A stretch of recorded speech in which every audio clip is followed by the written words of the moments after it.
I assure you, Reverend Mother Superior, that the podcast... Assure me of nothing. We assure ourselves. And you think we don't know that you sold us noisy audio? The noise floor meets every requirement imposed by Apple's podcast audio standards. You have buried your own ASMR in the audio file. I warn you, Sir Waff, that if your alterations obstruct our episode, we will wound you deeper than you think possible. You stop that ASMR right now? My fans love it. As I hold up my new this is my coffee cup. My That's right. Okay, my water bottle. Look, if Waff can't cut it as Master of Masters, I think he's got an ASMR career ahead of him. He's good. He's good. I will sell feet pics, Odrade. No one's gonna buy those, Waff, you idiot. Toy Laxu feet. Could you imagine? What if they were super hot, though? Like, I'm not into feet, but, like, what if Tleilaxu feet? What if? Like, right? Right. What if they made you into feet? You know, you're like, I don't have a foot fetish. And then you see Tleilaxu feet, and you're like, do I? The greatest have plot twist of all time.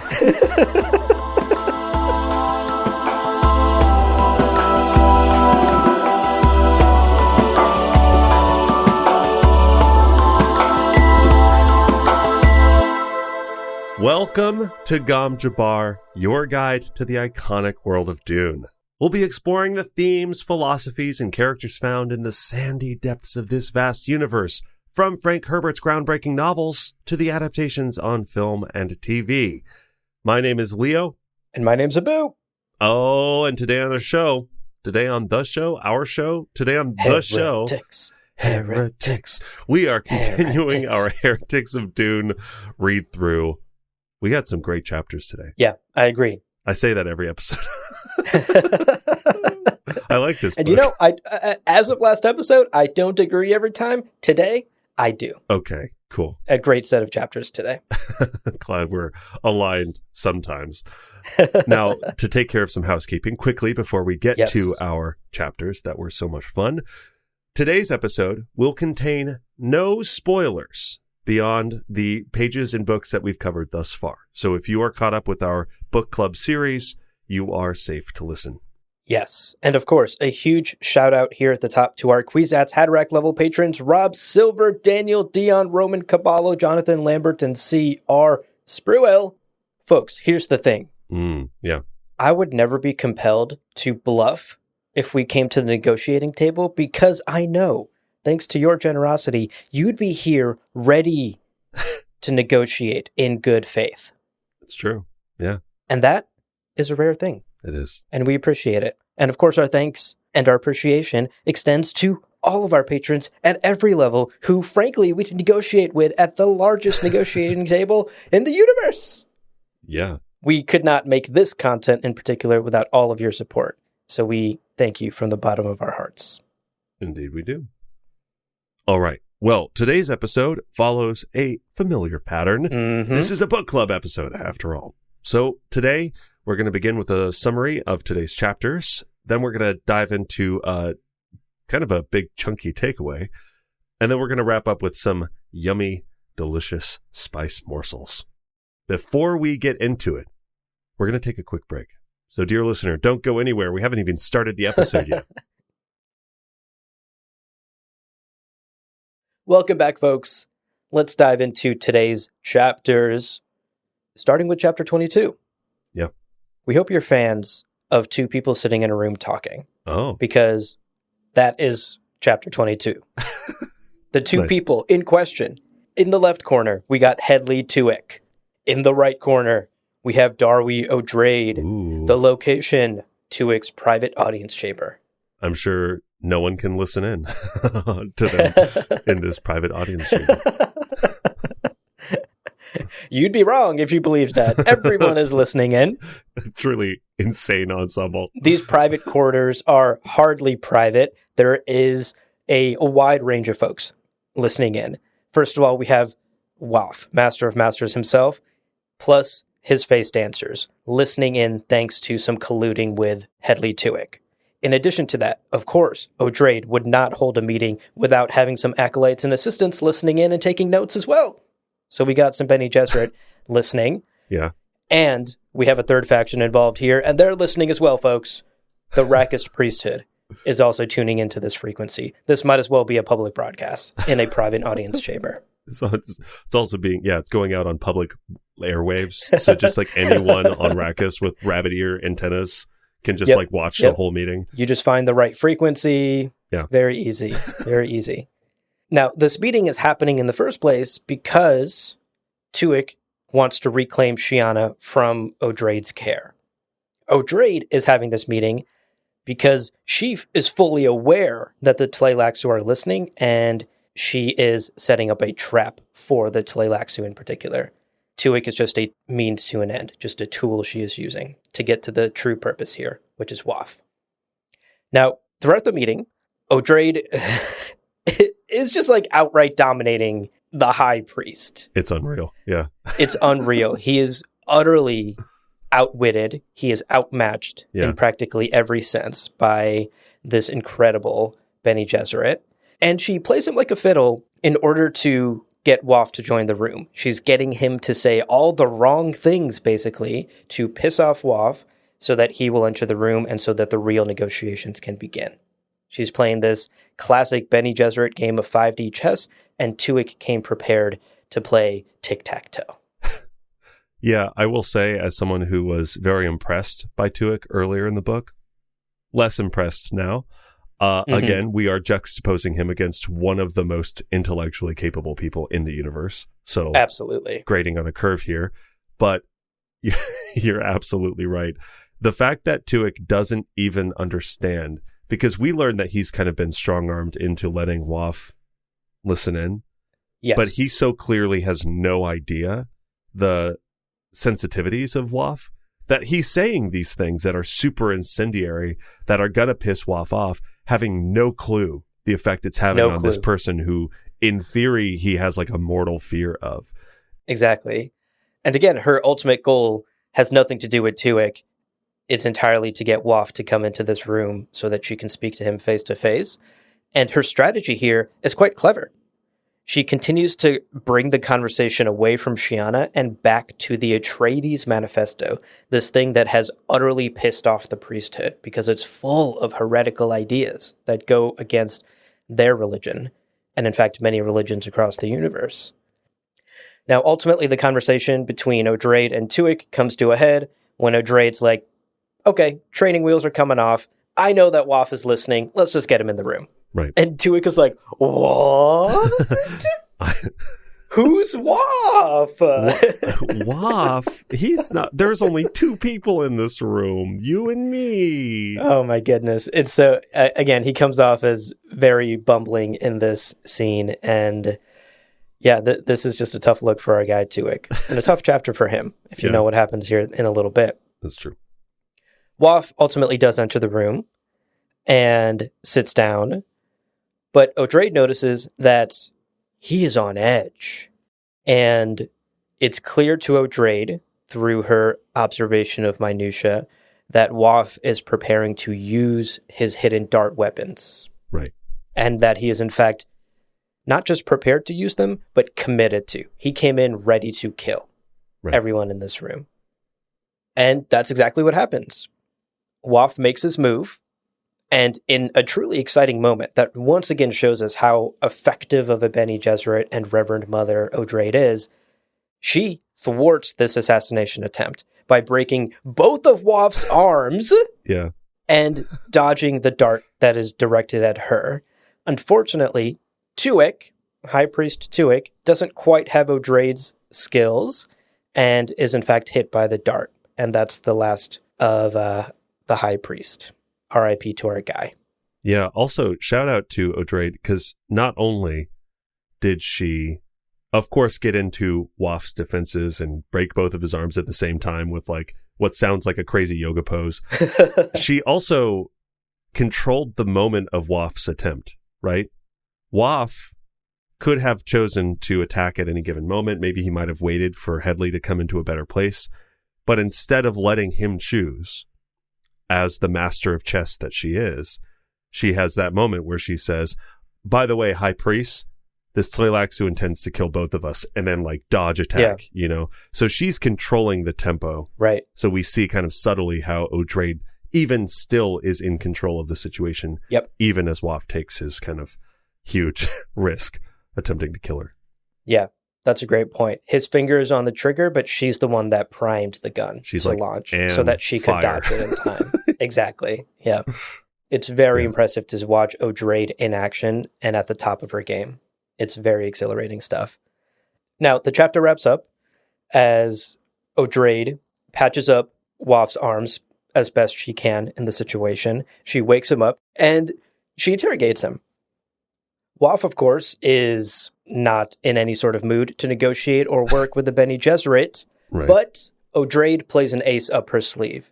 And it's clearly based off the information that Taraza, in her own negotiations with Waff, had picked up on. Right. That the Tleilaxu appear to be steeped in Zen Sunni and Sufi religion secretly. And O'Drade leans in.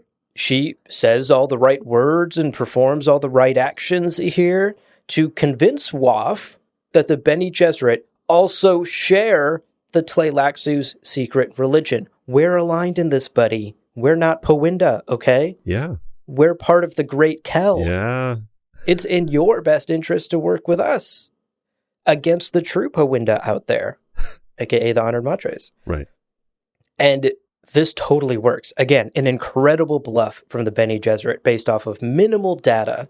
Right. And based off of their analysts working and speculating, O'Drade is able to fully convince the Master of Masters that she is one of them and that the Bene Gesserit secretly believe the same thing that Tleilaxu do. And so they decide to work together. The path forward is obvious. The Face Dancers will replace Tuic to avoid any sort of commotion within the priesthood. Right. We'll just have a fake Tuic in place controlling that situation. Yeah. Simple. And moving forward, the Bene Gesserit and the Tleilaxu are going to work together to take on this incoming storm from the scattering in the shape of the Honored Matres. And that's where the chapter ends. In a stunning twist, Waff now fully believes the Bene Gesserit are allies and is prepared to work with them, which is a dramatic change from where he stood just 3 chapters ago. Yeah, we really get to see not only O'Drade's incredible capabilities in just a moment-to-moment basis with her ability to, survive the assassination attempt and control the conversation, but also the tactile brilliance. Tactile? No. The tactical brilliance. We get to see the tactical brilliance of the Bene Gesserit, the way they slowly build up their intel about a mark, right? The way Taraza tees up the wiffle ball, and then O'Drade gets to come in and just slam the home run. And the whole time, Waff has no clue. And we see in Waff's own observations how distrustful he is of the Bene Gesserit all the time. So it's even that much more incredible to me that he's like, my God, she is genuinely a believer. And you're not like, you don't think this is a fucking trick, Waff? You think these Bene Gesserit witches are capable of anything except for lying about the great belief? It's wild. It's so crazy. Right. I mean, it also condemns Waff's sort of blind side when it comes to the great belief, right? All it takes is for you to say the right words and suddenly this guy believes, it shows a certain level of weakness in that type of belief, which, totally. Again, knowing Frank and his message throughout these books feels very intentional. Yeah. If you are such a hardcore believer in something, very easy to control you, persuade you, trick you. The unquestioning belief, right? And that's also, he's foregoing all of his other senses, all of his other suspicions and doubts and caution and fear and self-preservation all disappear. The pain of his broken arms. The pain of his very recently broken arms. Yeah, you're right. He's completely foregoing all of that because of this unquestioning belief. For sure. That's so cool. Well, that's chapter 22. Chapter 23, listeners, are you a fan of, we were just in a room with 2 people talking. Right. now we're in one person in her office alone thinking. You a fan of that? Hope you are. Because that's what we got. Introverts rise up. You're in luck. We're alone. Woo! Woohoo! We're not with people. And this chapter is like 99% exposition. Nothing really happens. Like, effectively, Taraza composes an email and sends it. And it's like, good plot, bro.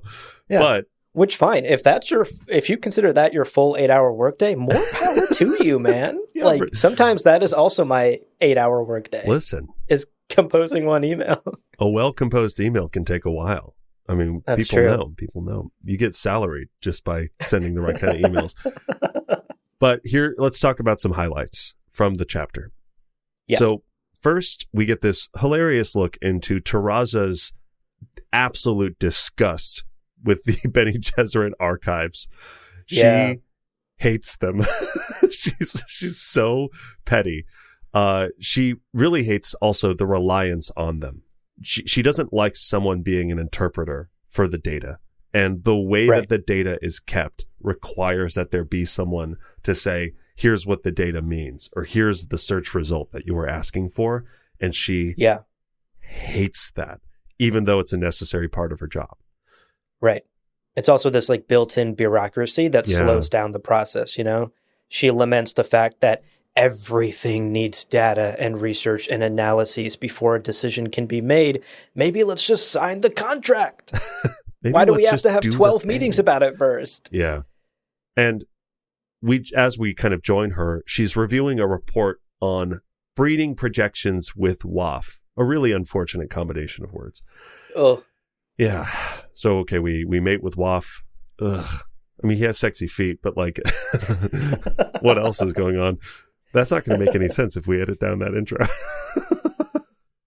Now we got to keep the intro. I guess we have to keep the intro now. So we get a sense of how long-term Bene Gesserit thinking really is. We've always known this about them, but this is almost staggering despite that. Quote, she had asked for WAF's projections to be carried out into 300 generations, an easy and rather rapid task, sufficient for all practical purposes. End quote. Which is just nuts. It is. And then for her to be like, you know, that's just an easy request. Like, this is, we're keeping it narrow scope because we don't want to get too ahead of ourselves. Yeah. Right. We've always talked about the Bene Gesserit having these long tail plans. This kind of puts it in numbers for us. Yeah. And I think when you actually think of it in these numbers, it is quite staggering. Yeah, absolutely. Now, turning a little bit to the archival data itself, we are also casually told this kind of bombshell about how the Sisterhood stores its breeding data. This is hilarious. This is hilarious and also very much indicative of like how the universe has been, right? Quote, the Sisterhood had carried its main lines in computers even back in the forbidden days after the Butlerian Jihad's wild smashing of the thinking machines. End quote. Wow. Fucking nuts. But also, let's talk about it. Leto would have known. Paul would have known, right? Like these are people who have awareness of everything, everywhere, all at once.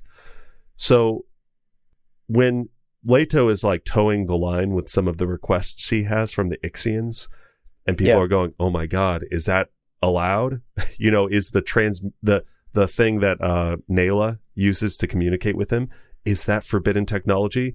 Leto, meanwhile, is like fully conscious of the fact that the Bene Gesserit are maintaining like HP computers in some like back office somewhere. He's like, "It's fine. They have full server racks. I can have my pager."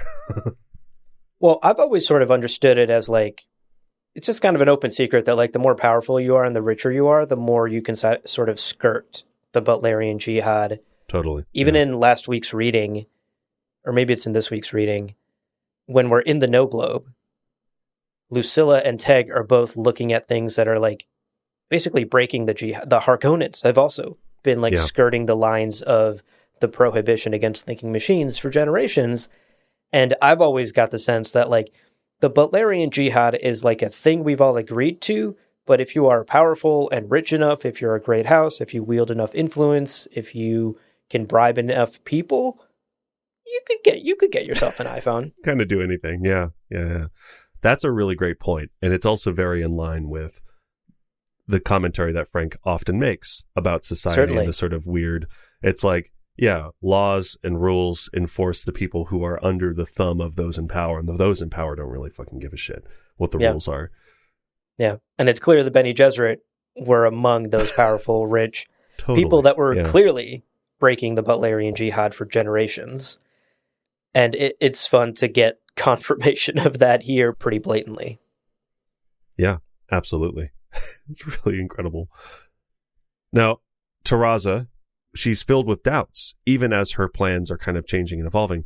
We get this really fascinating little peek into everything that's happening for her. Quote, "The Mother Superior was supposed to be immune to indecision in a crisis," end quote. Which, of course, it's like everyone could be subject to indecision given the right level of crisis. But this is the pressure of being the Reverend Mother Superior, is like, you are supposed to be above that, but you're just human.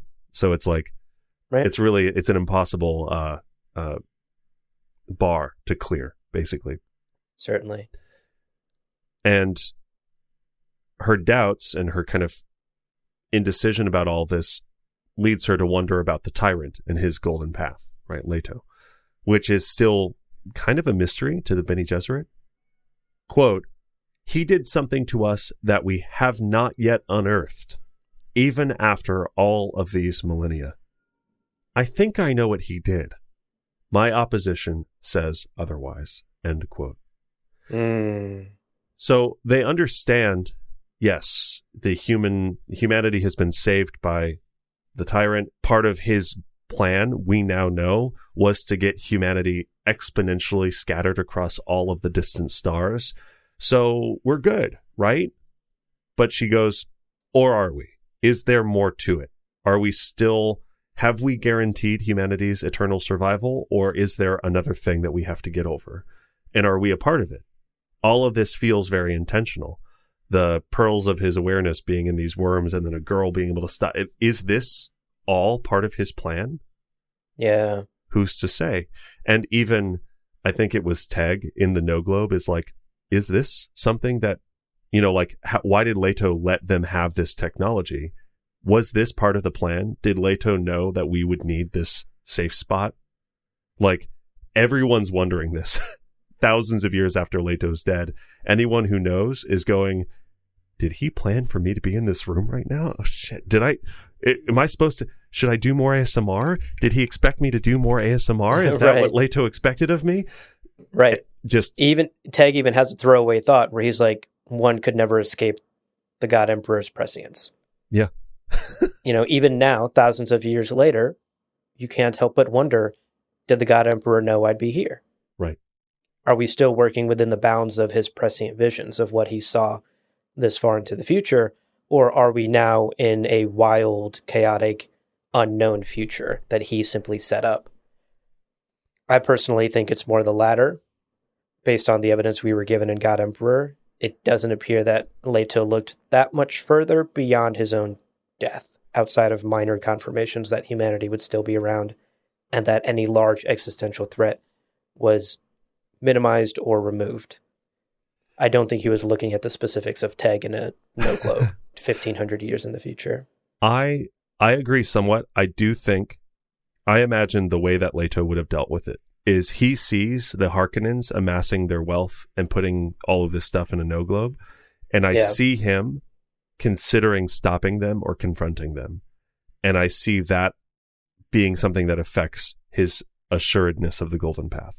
So he decides in that moment, I don't know why I should let them have that no globe, but I see that I should, because if I think about fucking with them and taking their no globe right now, that could lead to problems down the road, right? Right. Yep. So exactly. It's like, I don't think he was playing the puppet master for tens of thousands of years to the moment and everything. But I do think that what we are seeing is an accumulation of thousands of years of Leto being in charge of everything happening in the universe. These are all domino pieces that he has been set up by other people, and I think a better way to think about it is actually we can't escape the echoes of Leto 2's prescience. Right. You know, like I think Teg is thinking literal, did Leto 2 look into his like little spyglass and see me standing here? I think the answer is no. But did Leto 2 look into his spyglass and realize Harkonnens would maybe make a no globe someday? Yes. And so the echoes of that are affecting people 1,500 years later. The fact that, as you stated, he allowed the Harkonnens to do this is now creating a safe space for the Gola and Teg and Lucilla. So it's the echoes of his prescience, the echoes of his thousands of years of decisions that are still affecting humanity today and still puzzling humanity. To get back to our original point, like Taraza is sitting here thinking about how the Bene Gesserit are still debating about the Golden Path and the God Emperor's decisions for humanity. She has one theory on it. Her opposition have another theory on it. And I think that divide shows how many questions are still left about Leto and his Golden Path. Yeah. Okay. Well, this chapter wraps up. Taraza's wool gathering, her thinking, her planning, her strategizing wraps up with some wild revelations about Taraza's plans for Odrade. This is crazy. Genuinely wild. In short, Taraza is and has been her whole friendship with Odrade basically been performing a risky gamble. Odrade has hidden Atreides' talents, that sort of prescient sensitivity that seeps into her instincts and really colors a lot of the decisions she makes. Even having her write the Atreides Manifesto was a way of getting her to engage in some of those thoughts and also shielding her a little bit from the realization of their truth and things like that. And doing so is risky. It puts Odrade in a position to come to conclusions that take her away from the Bene Gesserit in a way that's really dangerous. And so the plan, as Taraza has argued, is let Odrade handle things, and if she gets any weird ideas, we'll just kill her. Oh. Easy. And in fact, guess who's going to kill her? Lucilla. Incredible. Fucking wild. The Dar and Tar friendliness is basically revealed to be kind of a long con from Taraza to make Odrade kind of weak to her, because she knows that Odrade still clings to certain levels of familiarity and love and softness and thinks of it as her own strength. Taraza's aware of that and then leans into it as a way of manipulating Odrade. And I think it sets up an interesting contrast between Lucilla and Odrade as characters as well. As these two highly effective Reverend Mothers, we see two sides of a coin. We see Odrade having these thoughts. In the last episode, we talked about it, how she's bitter about her station, how she always is thinking about her first seduction and the love that she feels. And her thoughts are always coming back to this forbidden love and her childhood. Mm-hmm. Whereas whenever we're in Lucilla's head and we switch over to Gamu and the Gola chapters, she's full on by the books. Taraza told me to do this. I need to follow this. I don't know what the whole plan is, but I'm loyal to the sisterhood to the end. And we almost never read about Lucilla having any sort of quote unquote heretical thoughts. Whereas almost every time we cut to Odrade, there's some sort of heretical thoughts happening. Right. And I think that sets up the contrast here. And it shows us the two sort of tools that Taraza is using in her plan. On one hand, she's got the deeply loyal Lucilla, and on the other hand, she's got the wild but talented Odrade. And if she needs to, she will use one against the other. Right. Yeah, it's a really great point, especially when it comes to the idea of that heresy and whether or not she's allowing it. I also am remembering, I remember them as being Dar and Tar and really loving that. So I'm God, did I just miss this the first time? I'm excited to read more because definitely I'm curious. Is this truly how she thinks about it? Or maybe are there layers to how she's thinking about it as well? Mm-hmm. Nevertheless, this chapter leaves us with a very cold and calculating Taraza, who is willing to just cut whatever fat she needs to ensure the Bene Gesserit's survival, even so far as manipulating the affections of a supposed friend. Right. And she is the Mother Superior, after all. Like, this is her role. Quote, every Mother Superior acted out of a profound loyalty to her sisterhood. Nothing must endanger Bene Gesserit continuity, not even herself. In her precise and harshly self-judgmental way, Taraza examined her relationship to the sisters' continuing life. End quote. There it is. So this is it. There it is. Okay, our last chapter today, folks. Chapter 24. Hope you're a fan of physical and psychological trauma induced to awaken latent memories in an artificially recreated 4,000-year-old dead man, because this... Oh my gosh. Is the chapter where you're going to get that, specifically that. I am. That's fun. Good. It's my favorite trope in books. Remember when it happens in the Hungry Caterpillar is my favorite part. That's right. That's right. Okay, so to set the scene for this chapter, Miles and Lucilla and Duncan are hiding out in the Harkonnen No Globe that they arrived at previously, and they are basically waiting. They're biding their time until they can make their next move. Now, Duncan, throughout this chapter, we learned that Duncan has had these visceral reactions to all of the Harkonnen history that's all over this No Globe. Right. But he can't quite figure out yet why he feels this way. Why does he hate this place so much, so deeply in his core? Yeah, other than the fucking disgusting design choices. The grandfather clock. The interior design sounds... It's awful. It's just so gross and weird. Right. Gosh. I too would have a visceral reaction to that. Yeah. But of course, with Duncan, we know it's a little bit deeper than just the horrible interior design. Yeah. So the day finally arrives. Teg and Duncan are alone in the dining room, and the Bashar decides, now is my moment. Here is where I need to follow my instructions and unlock this Gola's memories. I gotta do it. Time's running out. I can only fend off Lucilla for so long. Yeah.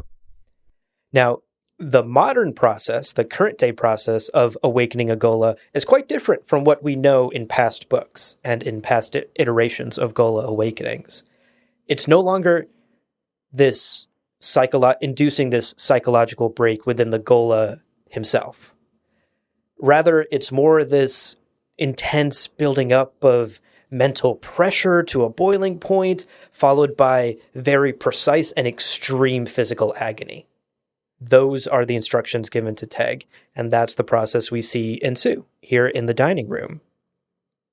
And what's really tragic about this is that this updated process, rather than being psychologically traumatic for the Gola, is actually traumatic for the person administering it, in this case, Teg. Yeah. Quote, this new technique left the scars in the one who managed the process, end quote. Not the one who was the subject of the process, as it has always been for the Golas. Yeah. I mean, I get the impression it's still deeply traumatizing for the Gola as well. Because Teg's like, after this, you might hate me. Like, straight up, you might hate me for what I've done to you, what I'm going to do to you. And he's like, I think a lot of what makes Teg hesitant to do this is he cares about Duncan, and Duncan knows that he cares about him. And it's not fun. It's not fun for either of them, and he gets to see how damaging he is. I also was going to say, Teg admitting that this task of awakening Duncan, leaving him feeling dirtier than literally anything else he's done for the sisterhood in hundreds of years of loyal service. Wow. Is crazy. Bold claim. That's wild. For sure. That's a great point. Now, as this scene plays out, Duncan is gently pushed by Teg into frustration and anger. He's sort of led by Teg to ask the proper questions so that Teg can respond in the proper way, sometimes with silence, sometimes with pushback. Mm-hmm. Ultimately, this comes to a boiling point, and Teg breaks out in this explosion of physical violence against the Gola. This is the final trigger that will push Duncan over the edge and unlock his Gola memories. It's a really horrific scene, and the way it's written is actually quite difficult to read. And you can really get a sense of how difficult this is for Teg as well to do this. He's feeling dirty about this, as you said. Now, Duncan is awakened. The process is over. He's got his memories back. They come flooding back in pieces and parts. He doesn't remember everything right away, but as he is slowly unlocking them, the most critical memory he needs to unlock is, of course, the moment of his original death in the ecological testing station at the hands of the Sardaukar as he is protecting Paul. Yeah, and this was interesting to me for two reasons. First, there was a continuing question of which sample was this Gola grown from? Which death memory is he going to remember? Yeah. Is this going to be from like one of the Golas that Leto crushed? Or is this going to be the original? And we've been told it's the original. OG. Yeah. But do we know for sure? We're not sure. So who is it going to be? So he remembers his original death moment, and that's that moment where he's fighting off the Sardaukar so that Paul and Jessica can escape. Now, one of the most, God, this moment almost brought a tear to my eye, where Duncan's, one of his first questions coming out of this awakening is, did Paul escape? Did I buy him enough time? Yeah, great moment. Okay, so to wrap up this chapter summary, Lucilla enters here at the end, and she is livid that Teg has potentially fucked up her plans and screwed her over. Quote, Miles, if you have complicated my task in ways that prevent me from carrying out my orders, I will have you roasted on a skewer.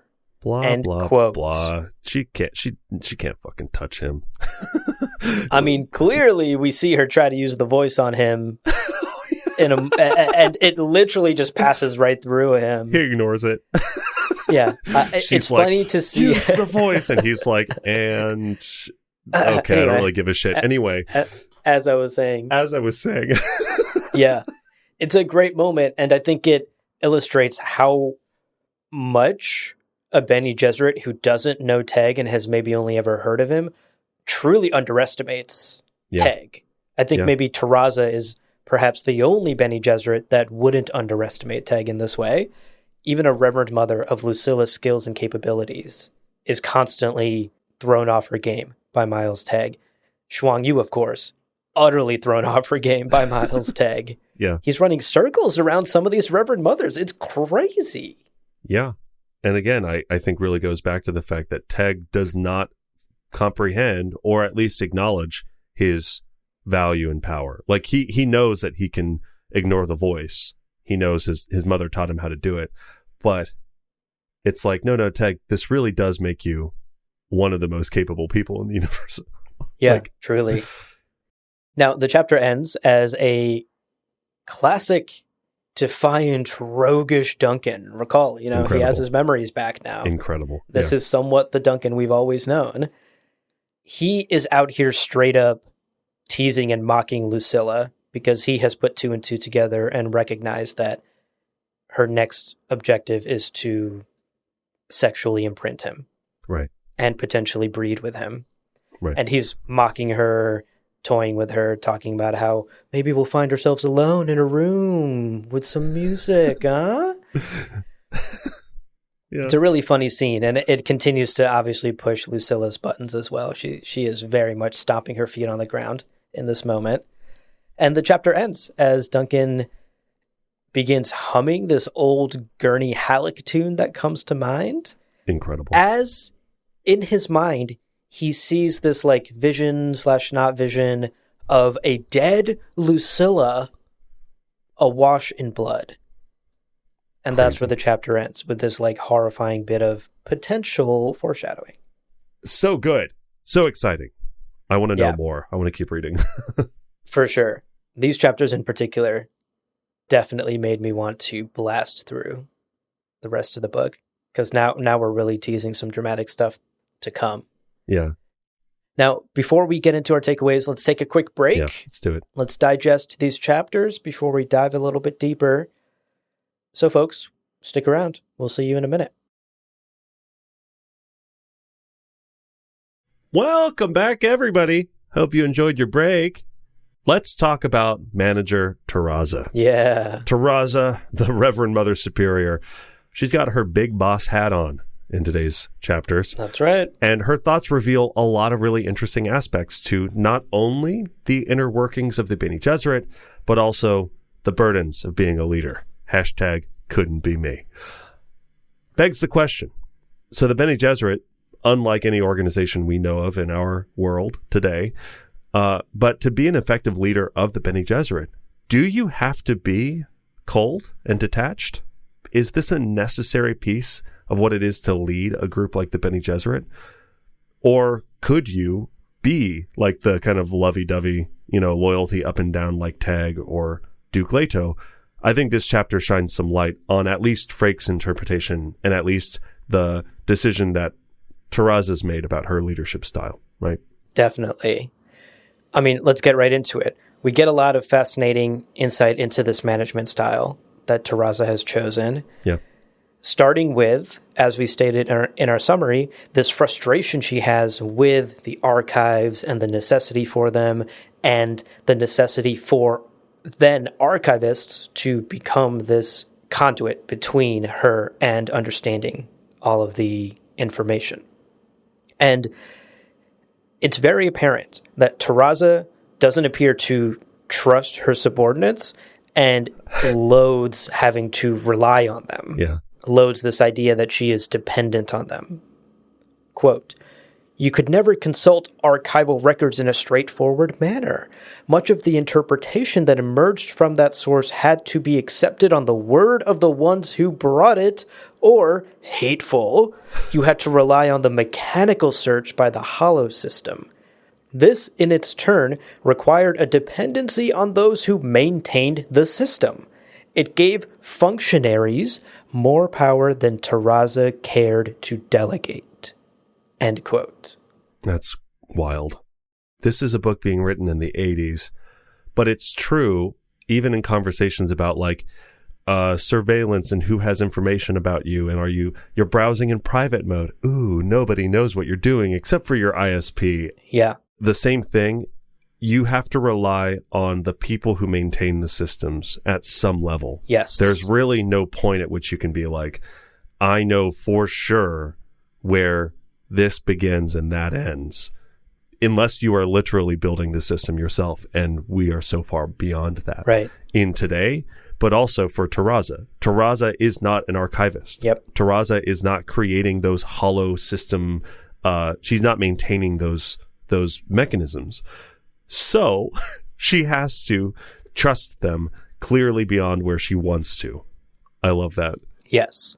The more you trust them, the more power it gives them. Yes. Yeah. And the harder it makes, in Taraza's mind, the harder it makes her job to make the decisions quickly and effectively. Right. It's funny because this is almost, on some level, Taraza, I feel like, would very much be a fan of certain parts of authoritarian rule. Because there's just very little bureaucracy. There's no functionaries who have power to influence or change things. And it really is a single source of power at the top that can influence things. You get a lot of efficiency that way. Yeah. And I get the sense that Taraza would very much be a fan of efficiency. But of course, then, as Frank has always stated, you run the risk of a charismatic leader. Yeah. Running your organization or government into the ground. Yeah. Although it's like Taraza wants to be Leto 2. She just desperately wants to have Leto 2's ultimate independence from trusting anyone. Yeah. Because he didn't need to. He had Kwisatz Haderach prescience. That's right. And she's like, oh, I hate having to rely on systems to know stuff. Leto's like, couldn't be me. Here's another outfit of the day. Leto 2's TikTok is on fire. I think in addition to systems, also people she doesn't like relying on, because I wanted to share this quote. I got the sense that there's quite a bit of arrogance within Taraza as well, because she's later thinking about these archivists and thinking about how they make their annoying little secret little jokes that she doesn't understand. Quote, "Damn their jokes. The right decision now was far more important than they could possibly imagine. Those serving sisters who only obeyed orders did not have Taraza's responsibilities." End quote. Yeah. It's true, right? Like, Taraza has a lot of responsibilities. Yeah. But it's clear that she also kind of looks down on the quote-unquote serving sisters who are only there to obey. Yeah, I see this as like a point of frustration anytime anyone, if Shuang Yu's giving her shit about the plan. Yeah. I imagine this is part of her frustration and like apathy towards Shuang Yu's concerns is like, shut up. You don't have any idea what the decisions I'm making. Right. And fair, I guess, at a certain point. Yeah. The person in charge of everything is going to be the one blamed if everything falls apart. But still, yeah. I'm getting the sense for her, this is annoying when she gets opposition because she's like, you just don't know what you're talking about. Like, right. Don't come at me if you're not ready to sit in my place and make these difficult decisions that I have to. Right. So I don't necessarily disagree with her. She's not wrong that Same. Yeah. she has greater responsibility and the burden is much greater on her. But it's clear that some of this also comes from a place of she's in charge, and so there's a bit of arrogance there too. Yeah. At looking down at the people who might have genuine opposition that should be considered, and she's perhaps hand-waving it away. Yeah, for sure. Now, we are given something of an explanation for her personality and management style, which this is all something that she's chosen, which is also interesting to me. Like, she has chosen to lead in a way that doesn't rely on others and doesn't like build up a team around her that she can rely on to delegate. Yeah. Her choice is to be that sort of, I'm going to keep everything very close to the chest. And some of this comes from her training, right? Her cold distance from human relationships. That is very Bene Gesserit, right? Don't ever love. It's a danger. It's a risk. It's a tool you can use, but never to fall prey to. There's a defense there and there's a strength there to being guarded, but naturally we can also start to see where there are some blind spots here. Yeah. And Taraza's leadership style, whether this is something that happened long before she took over or as a direct byproduct of her being the one in charge, her leadership style has permeated the Bene Gesserit, which has caused increased division. Yeah. Quote, Taraza was the perpetual devil's advocate, and this had become a dominant force in the entire sisterhood, a natural consequence of her elevation to Mother Superior. Opposition developed easily in that environment, end quote. Which is great. She's modeling the behavior of, okay, you're suggesting this thing. What if we push back on that? And we can also see then very early on when she's sitting with Teg, this idea of heresy and heretics. I get the impression she's sort of a heretic. Yeah. She's the person who's presented with dogma and goes, well, I'm going to play devil's advocate here. Yeah. So seeing that pushback as, even if you might consider it something like, she calls it rot at one point, right? Right. The rot that spreads outward. She's like, yeah, but some rot is useful. What if the apple's been an apple for too long and now we just need to shake things up and rot it to the core? It's like, okay, right. Yeah. Which, I mean, like, that to me stood out, that line about the rot and how some rot is noble and necessary. That to me felt like a thesis statement of this book. Totally. Yes. Felt like Taraza thinking what Frank wants us to take away from this book. The Bene Gesserit is an ancient and old institution with deep-seated values, traditions, policies, etc., etc.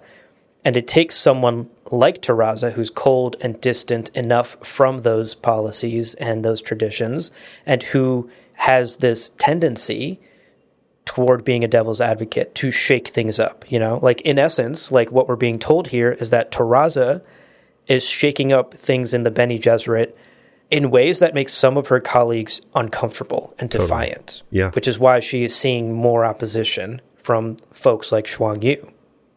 And she's presumably only able to do this because of this management style that she's chosen. If she wanted to really fit in with the Bene Gesserit, she would fall in line with the thousands of years of how they've run things. Yeah. But because she is able to have this distance from her colleagues and she's able to detach herself from the emotion of the work and the emotion of the people, she is able to think outside the box and think in a way that challenges long-held Bene Gesserit beliefs. So I think those two things are intrinsically linked. I think someone like Lucilla, were she to rise to Mother Superior status, would not be able to shake up the Bene Gesserit, would continue the status quo.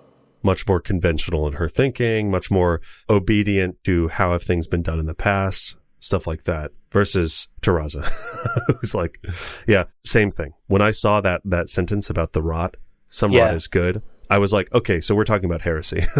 We're talking, this is Heretics. This is Heretics of Dune. Title of the book. Got it. Title of the book, just with one layer of metaphor removed.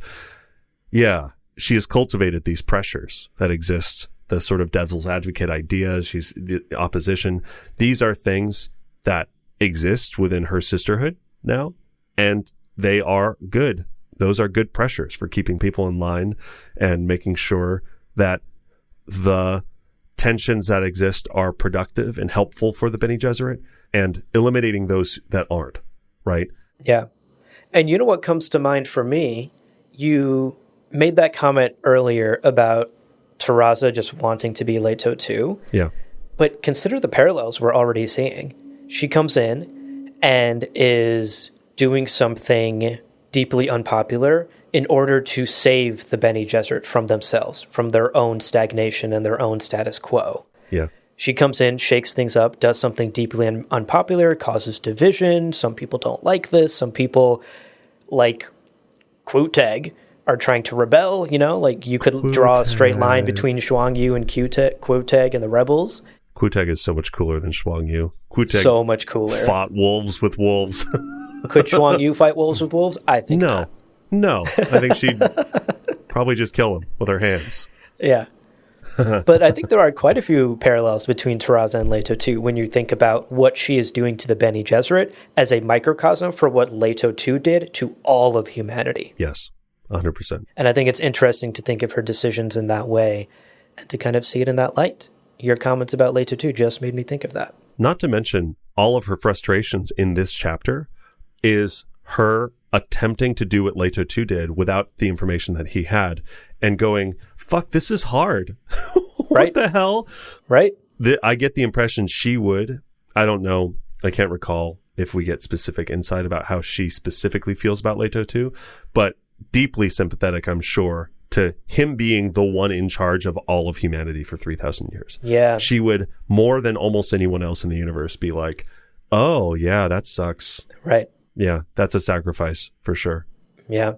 Oh my gosh. Even think of like how painful it is for Leto to have to sacrifice Atreides generation after generation and kill off people. Yeah. And Odrade. Dar and Tar. Dar and Tar. It's a necessary thing in order to save the larger institution of the Bene Gesserit.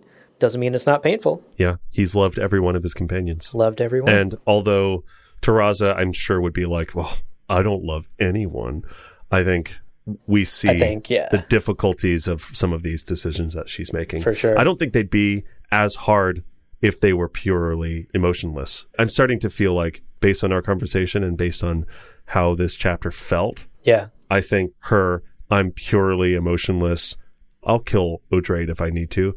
I think some of that is how she thinks about it, but it's not how she actually thinks about it. Yeah, certainly. She's still human at the end of the day. You know, some of it does feel like an act that she's trying to sell herself on.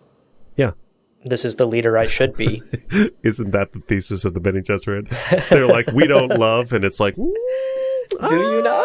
I think based on what I've read in this book, you all love, and it's just you're all traumatized by like forcing yourselves out of. Right. We don't listen to music. How absurd was that, Lucilla? Being like, we don't listen to music because stupid, dumb, ridiculous. Okay, so let's. This has been super fascinating. Let's try and put a bow on this takeaway. Let's land this plane, because I think this kind of comes full circle back to the original question that you had posited at the top.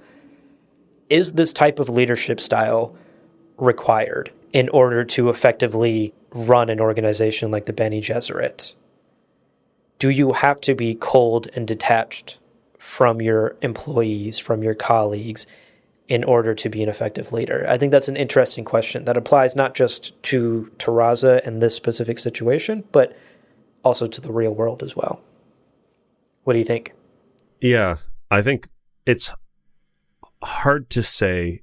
outside of Dune because these concepts are so, they just don't exist, right? Like organizations that span tens of thousands of years with like a singular continuity.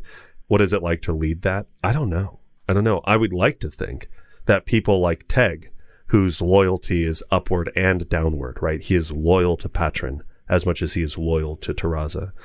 People like Teg, I would love to think that they are rewarded and they are the sort of people who could lead whole galaxies and it be a totally fine thing. But the only group or the only thing that was at all comparable to the Bene Gesserit was Leto, who was a cold, calculating tyrant, manipulative, ultimately controlling. And although we know he loved very deeply, it was torture to love because he just had to make these really cold, calculating decisions over and over and over again, sending his fish speakers to go kill that room of people, single-handedly killing dozens of Duncans. It's like, it's brutal. So part of me thinks like maybe the thesis here is yes, you kind of have to be, you have to be ultimately pragmatic. You have to be ultimately able to make those difficult decisions to have an organization that far reaching. At the scale of the sisterhood, yeah, I think you probably need to have that leader who can make decisions without considering their own sensitivities and move those chess pieces without being too emotionally involved. But I don't know. I think I'd like to think the universe would allow someone like Teg to be in that position. What about you? What do you think? Yeah, I'm a little bit more sure about it. I think most definitely you do have to be this kind of manager if the goal and the ultimate loyalty is to the institution. I think Taraza in this chapter even is showing us that she knows what most people in modern day upper management or executive decisions realize. You cannot be friends with the people whose livelihoods you control.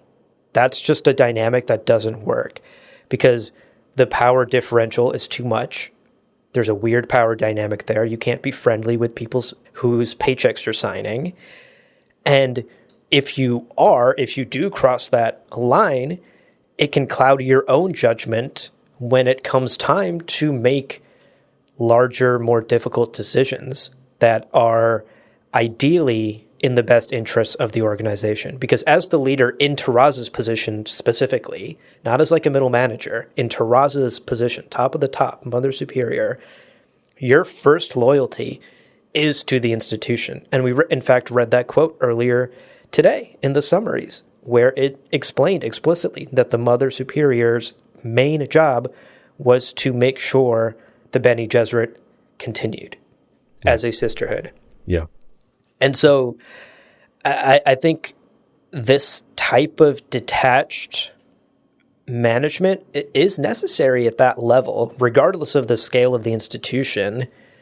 Now, of course, that is not permission to treat your colleagues or your employees like an asshole, right? That there is always a humane way of going about even the most difficult of decisions. You know, there is a more humane way of doing something like layoffs. There is a more humane way of doing something like firing someone. You're doing it because presumably it is in the best interests of the institution. Doesn't mean you have to be so cold and so detached that you lose the humanity of it. But I think ultimately, in order for the institution to survive, you as someone in Taraza's position at the tippy top, your loyalty is to the institution and not to the people. And so you have to manage like this in order to be quote unquote good at your job, because your job is to keep the institution alive. If your job was to keep people happy, that's a different situation. Yeah, true. And that's a different management style. But I think that is like sort of a cold reality. And we see it all the time in like our current capitalist society. Like, I'm not out here trying to defend any CEOs, because half the time they are not making any decisions for the institution. They're making decisions for their own pockets and for their fellow C-suite so they can keep cashing in big checks. But ultimately, like, at some point, leaders do have to make calls that are deeply unpopular and deeply hurtful, even to the people that rely on them, because it is the only way to ensure a future. It's kind of the trolley problem in that sense. It's kind of like, do I sacrifice like a dozen people now so that the next 10,000 that rely on this institution still have an institution to rely on? And that's a difficult place to be in. It's almost an inhuman place to be in. We are naturally inclined as humans to form relationships and feel our emotions and make decisions based on how we feel about things. Yeah. And I think it is uniquely Bene Gesserit in that they can detach in this way, and that Taraza could, if she needed to, kill someone that she clearly loves, like O'Drade. The analogy of the CEO is interesting. I think I agree.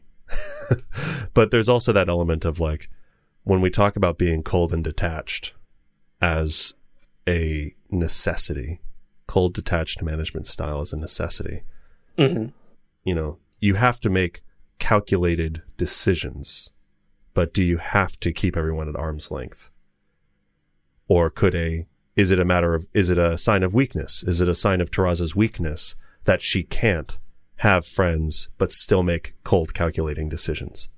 Could she actually be honest with O'Drade and still say, hey, O'Drade, by the way, I hope you understand. If X, Y, and Z happens, we'll have to have you killed. She chooses not to. She's decided she can't, I guess. But I think the question I still haven't answered for myself is, if you're the CEO and you have to lay off 10% of your people, there's a cold, detached way of doing that. But then there's like the more personable, interpersonal way of doing it too. And I don't know that necessity I've locked in on. But yeah, it's all super interesting. Yeah, well, I think there's a distinction. To answer your question, I don't think Taraza could be that open and honest with O'Drade because it would throw plans out of whack. If O'Drade is now operating under the assumption that if I do things this way, I could die, her behavior is going to change, right? Like it's all this like subtle planning. And I don't think Taraza, as the leader and as the mastermind of this plan, can be that openly honest with O'Drade, and certainly can't be like, I might have to kill you. Of course, human instinct, regardless of how well-trained the Bene Gesserit might be to control their emotions, O'Drade's instinct will be, I got to do things to not get killed here. And that changes how she operates entirely, which potentially throws off Taraza's plan, because she needs O'Drade to act a certain way and to tap into certain talents and be open to heretical ideas. Maybe O'Drade would stop thinking heretical thoughts if she thought it meant a knife in her back. Yeah, but there's no way of knowing that that's how she would react. Unless you are Leto 2. Unless you're Leto 2 and you say, I know that revealing this information to so-and-so is going to change the way they behave in this specific way. You're right. If Taraza knew for sure that revealing X, Y, and Z to O'Drade would change O'Drade's behavior and would throw off the plan, then of course she can't. But I don't know that even necessitates still her being cold and detached. That just means she can't reveal that information because that's going to fuck up the chess game. There's something there. I think that's where my hesitation comes from, is that I think if we're talking about her internal monologue of being like, oh, I can dispose of O'Drade at any time because I don't give a shit about her because I'm being cold and calculating. Ha ha ha. I think that is a front that she need not assume. I think she could be like, oh, really unfortunate that I'd have to get rid of this person I really care about. I think she could think that way. And she has told herself that she needs to be this cold, calculating person, even though she could still make the hard decisions to move the chess game forward to protect the Bene Gesserit, blah, blah, blah. She could still do all of that, even if she admitted to herself that O'Drade is important to her, if she is. Again, I don't think we've gotten confirmation that is or isn't one way or the other. Yeah. But I think that's where it's like, yeah, maybe it's like the most important thing is that they're able to make decisions and play the chess game with the pure data in mind without the personal feelings of personal involvement. You have to make those decisions. That's for sure true. Now, beyond that, how you handle it, how involved you are, how emotional you are, as long as you're still making those decisions based on the like raw data, you're doing what's right moving forward, sure. Then it's like you can kind of be however you want. Like, I think Teg would probably also, like, he lets Patron die because he knows that has to happen, right? But Teg is still someone who's like ultimately loyal to Patron. Yeah, I mean, I think that taints it feels like a natural human response to defend yourself against the emotional harm, right? Like if you're like, I know I have to make this difficult decision coming up, I'm not going to get emotionally invested because it'll hurt more if I admit to myself how much I care. Sure. So that to me almost feels like a normal human reaction to try and convince yourself that you don't care, or try and convince yourself that, like, actually, I'm cold and detached anyway. I'm a bad bitch. I don't care. Yeah. Slice and dice. I'll kill anyone. She listens to Formation every morning. You know, she's like, yeah, we rule the world. We're fine. So, there's a lot of nuance here, and I don't disagree with what you're saying. I think there is a level where, you know, all the Bene Gesserit need therapy and need to talk about their feelings and admit that they feel a certain way about things. Yeah. So I don't disagree with what you're saying. I just read a lot of Taraza in this chapter as doing what she feels is necessary in a very difficult position, and protecting herself from too much emotional attachment, or at least telling herself that, so that she doesn't have to deal with the baggage that comes with that. You know, it's harder to lay off or kill someone that works for you if you admit to yourself that you deeply loved them. Yeah. And we see that even with the Teg example, right? Teg realizes that Patron has sacrificed himself, and he's like brought to tears, and is like, spends the whole fucking chapter sad about it. Sure. And I think like Taraza is trying to protect herself from some of that fallout from making a tough decision, which I think all of us do to some extent. You know, all of us have to justify difficult moments to ourselves internally as well. For sure. Yeah. And part of that, I think, is just dealing with that kind of trauma, the trauma that comes with that sort of tough decision in life. Yeah. It's fascinating. I'd really like to not make any tough decisions ever again. That's hard. Yeah, for real. That's hard sometimes. For real. Fascinating stuff, regardless. Yeah. And I think it'll be interesting to continue to read and to look at how Taraza's acting and behaving, and to see if do her thoughts align with her actions and vice versa. Yeah. Or absolutely. Is she another person who's sort of like attempting to sell herself an idea? And is she succeeding, or is she, you know, is she kind of bullshitting herself? And, you know, it'll be very interesting to see. For sure. Moving forward. Well, that's our big chunky takeaway from today. Clearly, we had a lot of thoughts about that, and it has sparked some interesting conversation. Of course, we'd love to hear from you as well, so please reach out to us, Discord, email. We'd love your thoughts as well as you read along with us. Let's take another quick break before we wrap up today's episode with two absolutely scrumptiddlyumptious morsels. Yeah. Coming up in just a minute. Welcome back, everybody. Hope you're hungry. Let's talk about our spice morsels today. And our first spice morsel today is Heteras. Heteras? Heteras. Heteras. All of the above? All of the above. All of the above. In today's reading, Odrade says to Waff, quote, "You thought you had better allies in the people from the scattering, those honored matres and other heteras of that ilk." Oh, end quote. Okay. By the way, love the word ilk. Ilk is just such a good word. Ilk is a fun word. We don't say it enough, I think. We don't. You know, weird words. We got to drop skibbity and replace it with ilk. Demure, mindful, skibbity, ilk. Yes. Now, we don't know about you, folks, but our Greek, a little rusty. Yeah, so very. We decided to look up hetera and just kind of see what that means in this context. Yeah. Right. Hetera is defined by Britannica as a woman or man who was, quote, one of a class of professional independent courtesans of ancient Greece who, besides developing physical beauty, cultivated their minds and talents to a degree far beyond that allowed to the average Attic woman. End quote. What? What is an Attic woman? Like the region of Greece and its surrounding islands is, yeah. Oh, okay. Sweet. So that's what that means, dear listener. And yeah, so these ancient Greek heterae, usually lived alone or in small groups of 2 or 3, and lived quite comfortable and elevated lives compared to married women. Yeah. Now, they were often foreigners or slaves, and married men would openly visit their homes. This was a kind of no-shame activity. Oh, Yeah. you're hanging out with the sexy, super educated, artsy person? Hell yeah. More power to you. Right. If you're in a Greek man society, in there was Greece. like no shame Yeah. in doing this. Like nobody looked down at you. This wasn't like considered cheating on your wife or Right. anything. That's a very modern concept. Right.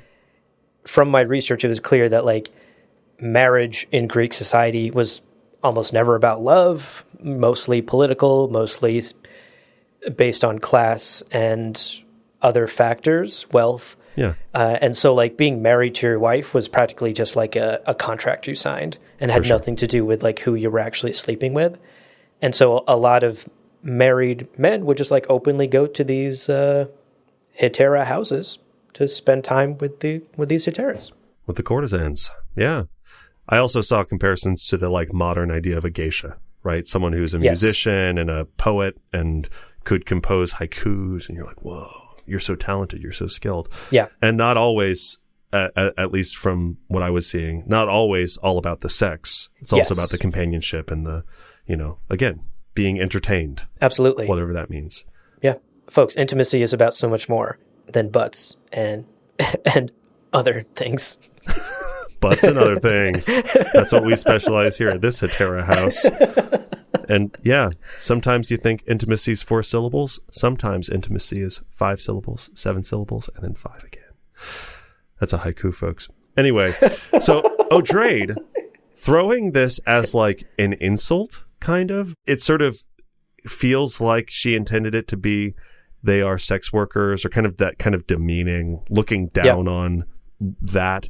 But given the context of the word, that doesn't really land perfectly. Right. There are a number of times when Odrade or Taraza will refer to the honored matres as those whores from the scattering. And obviously that comes off a bit crass to our modern sensibilities. But also, if you consider how each group treats sex, the derogatory term can make some sense, right? Like the Bene Gesserit see sex as a way of imprinting, as a way of controlling breeding and gathering genetic data, and as like subtle manipulation, whereas the honored matre are literally using sex as a blunt instrument of subjugation. They are defeating planets with their sexual prowess. Right. It's pretty wild. Now, you could argue that that is a pretty thin distinction. Yeah. We're really tomato on this. Yeah, for real. But clearly it's enough of a philosophical divide, or at least Odrade and Taraza are treating it as enough of a philosophical divide that at least right now it seems like they're really treating it as like this venomous distaste. Like, ugh, they're just that.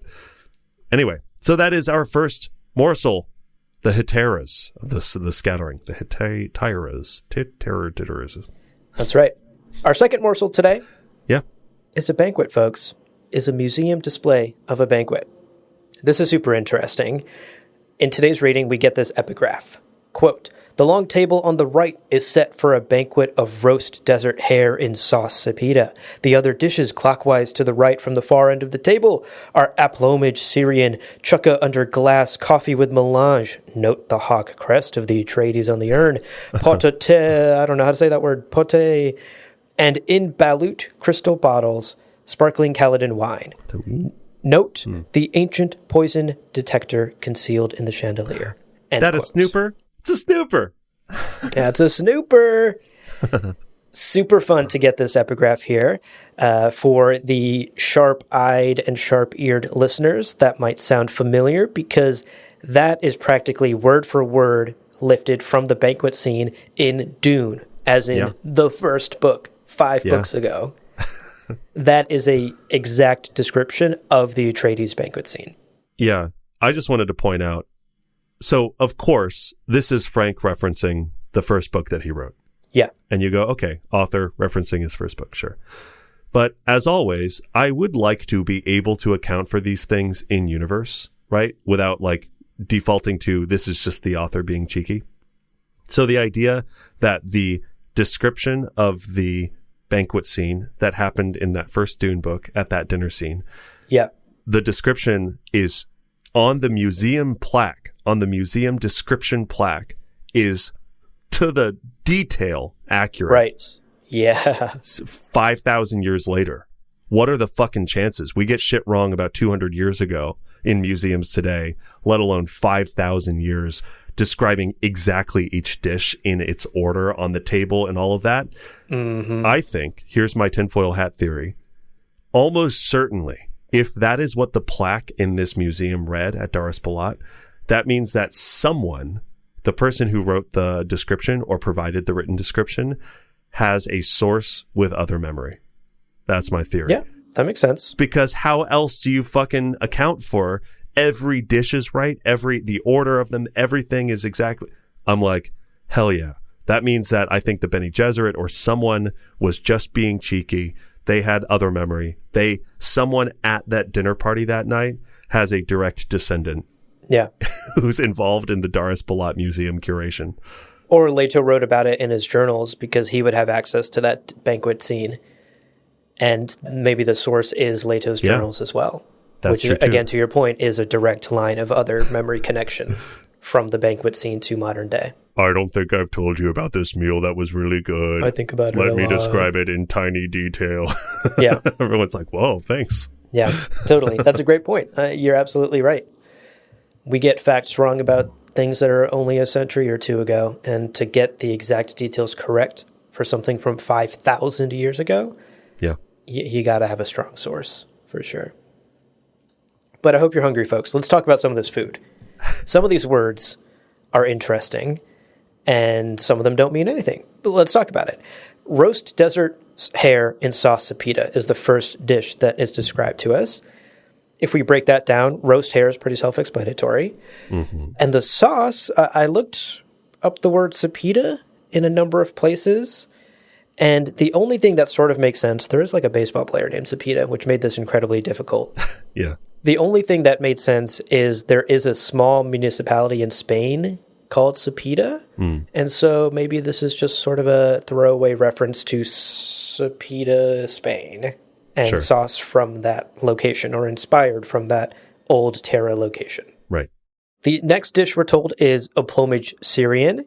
I simply could not find anything for the word oplomage, but Syrian in the book is Sirian, and it's fun to think that maybe that is just a natural evolution of Syrian, as in like the modern day country of Syria, Syrian. Mm-hmm. So maybe this is some sort of evolution of a far future Syrian dish, which sounds yummy because Syrian food is fucking fire.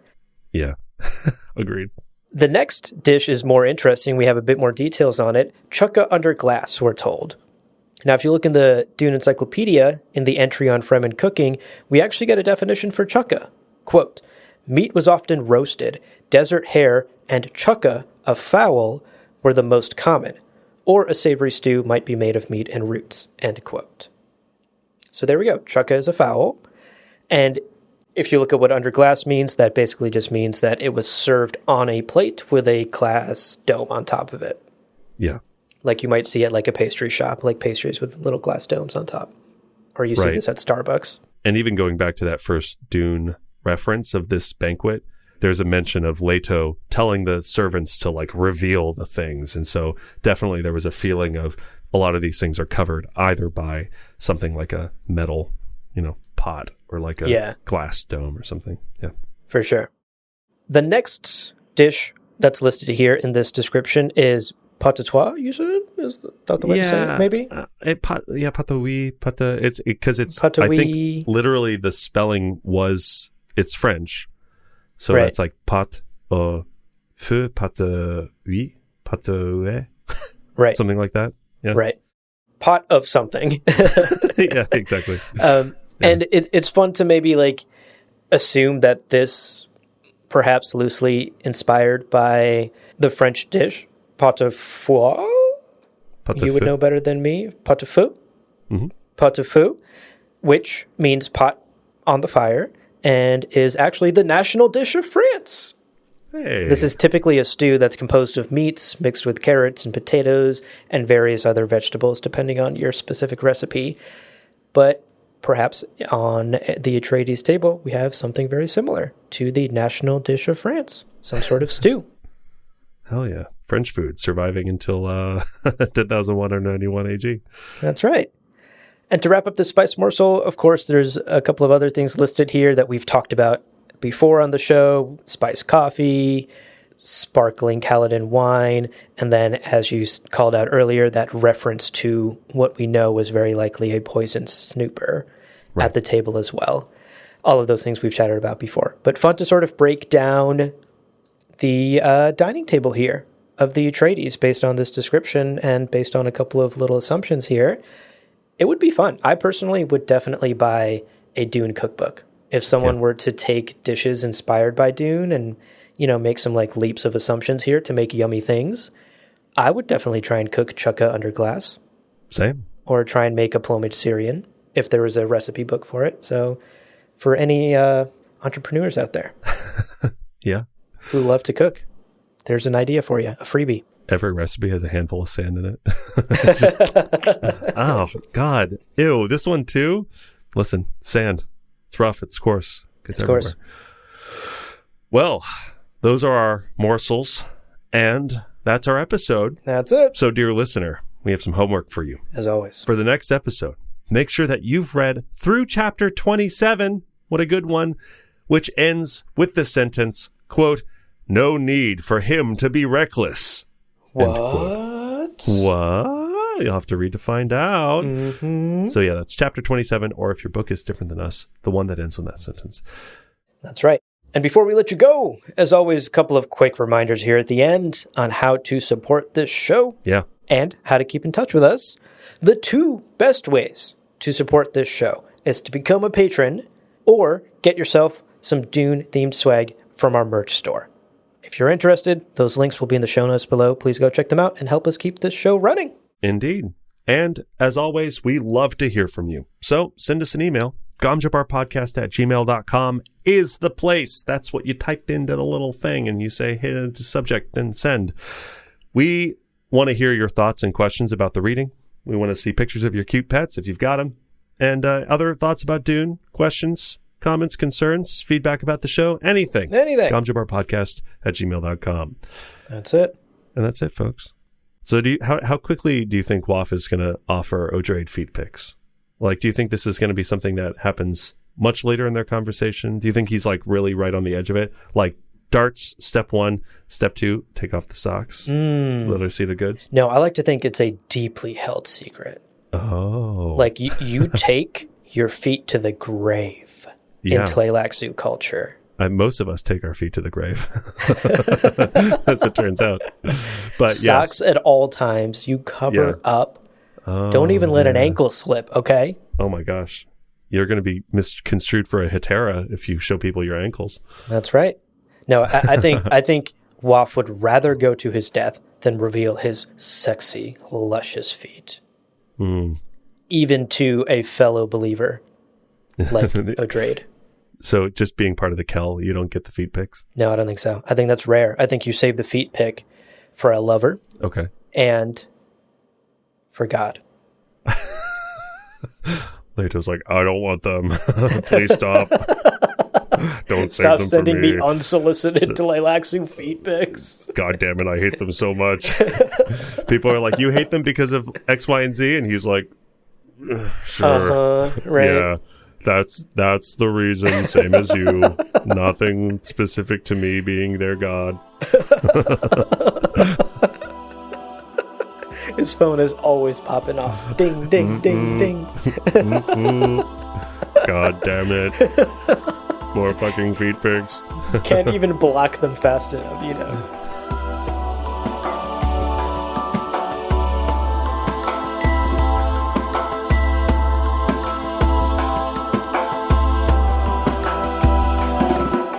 Well, friends, there is no real ending. It's just the place where you stop the recording.